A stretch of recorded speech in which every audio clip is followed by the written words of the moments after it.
Chicken afritada, check. Creamy beef and mushroom, check din.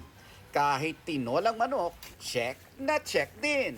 Lahat yan made by Mommy Grace Tan Felix. Sa panonood lang ng kanyang cooking videos, tiyak craving satisfied ka na agad. Lalo na kapag naririnig mo na ang kanyang signature na linyang, Okay na to. Okay na to. Okay na to. for sure, kahit isang beses, tumaan yan sa FYP mo. Okay na to. Lahat tuloy ng netizens, okay na to. Okay na to. Si Mommy Grace nga mismo, nadala na rin sa sariling catchphrase kahit sa labas ng kusina. Okay na to. Pero wait, hindi lang netizens ha, dahil kahit mismo ang kanyang darling baby boy na si Miguel Tan Felix, nakikiride na rin sa trend.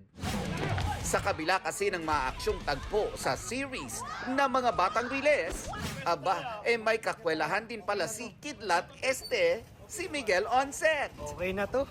Kahit hanggang sa stunts, Okay na to. pati sa selfie with the team Okay na to. at paglalagay ng hairspray. Okay na to.